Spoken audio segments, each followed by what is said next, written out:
Então esse ano completou aí recentemente 40 anos do título intercontinental. Um título que foi criado em 1979.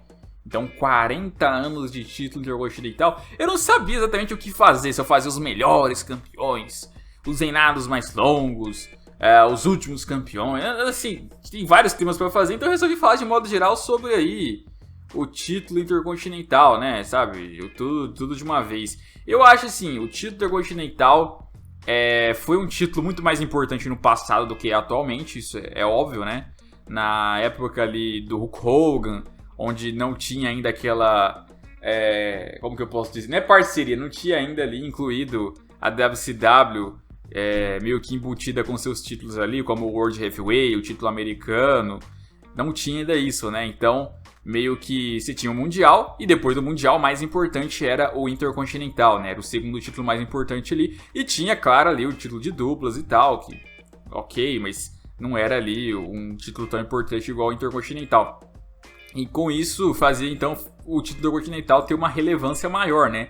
Ser o segundo mais importante da empresa no passado. Aí depois veio o World Heavyweight lá, vindo da WCW, ainda teve o título americano, e isso fez com que o título intercontinental perdesse um pouco do prestígio dele, querendo ou não, porque aí você tinha os dois títulos mais importantes, o título mundial, que vinha da WWF, depois da WWE, e aí você tinha o World Heavyweight, que vinha da WCW, também era um título mundial. Então tinha dois títulos mundiais, tinha até um debate qual dos dois mundiais valia mais, tinha gente que falava que era o que já era da WWE, tinha outros que falavam que era o World Heavyweight. Fato é que a WWE sempre deixou claro ali que o dela era um pouquinho melhor, né? Colocando em main events mais vezes, esse tipo de coisa. Mas, assim, os dois eram os grandes, os dois eram os maiores.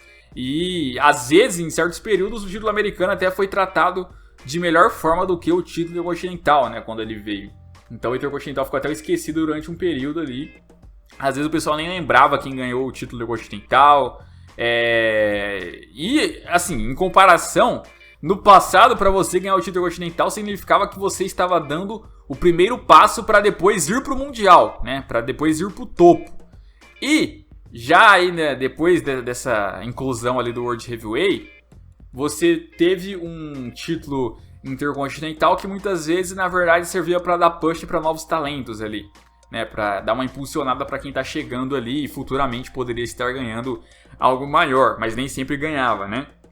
Então, era meio que dessa maneira que o título era colocado. Teve até um período que ele ficou um pouquinho mais importante, que foi quando eles unificaram lá os dois títulos mundiais, e aí o Intercontinental voltou a ser o segundo mais importante da WWE. A intenção desde o começo era essa, né? Aí você teve bons reinados lá do The Miz, você teve um reinado interessante também do Ziggler, aí depois veio outros ali na sequência, o Seth Rollins também fez um bom primeiro reinado. O Daniel Bryan tinha planos de fazer um ótimo reinado com o Intercontinental, e aí infelizmente rolou aquela lesão de novo, né? E aí na época era até legal porque eles iam valorizar os dois no midcard, o Intercontinental e o americano. O Intercontinental deu ruim por causa da lesão do Daniel Bryan, mas o americano com o John Cena ficou ótimo também. Foi um título assim que teve um prestígio danado nas mãos do John Cena. Então era legal, porque você tinha ali 3 títulos individuais e os 3 eram bem tratados, ou pelo menos a tentativa era essa, né? Tanto que muita gente lembra muito bem do ano de 2015, assim, tem uma visão otimista sobre eles, exatamente porque os títulos ali eram um pouco mais interessantes, os reinados eram um pouco mais interessantes, né? Os campeões eram mais interessantes. Então, acabou sendo dessa maneira, aí vem o título universal e acaba fazendo a mesma coisa de antes ali.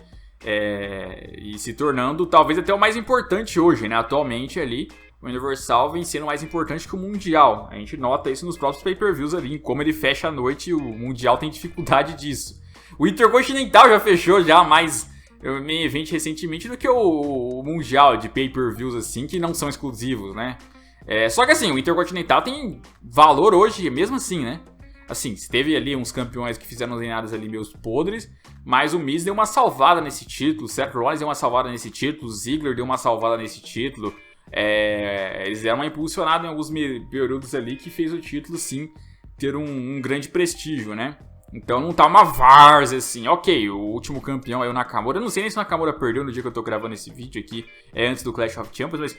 Ok, descarta o Nakamura. Tem ainda aí vários outros nomes que poderiam fazer um bom reinado com esse cinturão. O Drew ganhando de novo, que já ganhou na primeira passagem, né?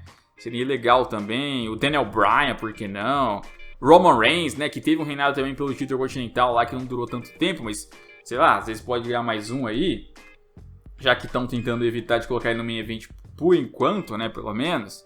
Então, opções tem ali para fazer o título melhorar, né? Eu não tenho uma visão negativa sobre esse título, não. Eu acho que a WWE segue mantendo um bom nível com ele. E é um título legal de você ter na carreira, né? Muita gente, assim, não tem ele, né? Tem vários títulos. Tem o americano, tem duplas, tem mundial. Só que para se tornar Grand Slam tá faltando justamente ele, né? É sempre ele ou o americano que fica faltando para alguns superstars. Porque normalmente... a WWE, ela dava ali de duplas e mundial para os caras principais da WWE, né? Os caras mais importantes ali, ela sempre fazia isso. Duplas e mundial, duplas e mundial, duplas e mundial. Porque aí os caras estão sempre no main event, e quando não estão no main event é porque estão fazendo parceria com alguém ali para vender um pouco de merchandising, né? O Intercontinental normalmente ficava ali para os caras mais ali, que estavam estacionados, enfim. E aí você teve Triple H durante um período ganhando. Você teve o Edge ganhando também durante um período. Mas o Undertaker, por exemplo, nunca ganhou o Intercontinental, sabe? Brock Lesnar nunca ganhou o Intercontinental. O John Cena nunca ganhou o Intercontinental, sabe? É isso que eu quero dizer. E é um título bacana, cara. Teve um período lá que, nossa, o Intercontinental voava, né? Você tinha lá o Stone Cold nessa rota, você tinha o Owen Hart, você tinha o Bret Hart, você tinha o Shawn Michaels... Se tinha o Razor Ramon lá, era um período que voava o título intercontinental, né? Eu lembro muito daquele lá do Ultimate Warrior contra Hulk Hogan na WrestleMania ali, que era o campeão intercontinental contra o campeão da WWF ali, o Mundial, né? Tipo, um dos combates mais históricos desse cinturão. E ótimos campeões você teve também nesses períodos. Eu acho que o melhor deles vai acabar sendo o The Miz, porque eu não posso falar dos outros, sendo que eu não vi muito. E o Miz ali, pela quantidade de vezes que ele ganhou e bons reinados que fez. E acho que até o fim da carreira vai ser o maior campeão de todos, vai passar o Chris Jericho. Pra mim é o melhor ali. Então tem tudo pra se dar muito bem ali na história desse cinturão ali. Um ótimo título de mid-card. O mid-card que é muito importante pra WWE, né? Porque assim, o main event é importante, mas ninguém assiste um show da WWE só pra assistir o main event, né? Você tem que ter o show todo ali, coisas que façam chamar a atenção do público. E uma dessas coisas, com certeza, é esse título do Intercontinental, o título de mid-card da WWE, né? Então, ele é importantíssimo, tanto que muitas vezes quando o show tá mal, nem é porque os títulos principais estão realmente maus, mas porque os mid-card não estão legais, não estão aparecendo, e aí não gera tanto interesse, né? Não gera tanto interesse igual poderia. Mas é isso aí, comentem o que vocês acham sobre esse cinturão, deixa o like, se inscreva no canal, até a próxima e fui!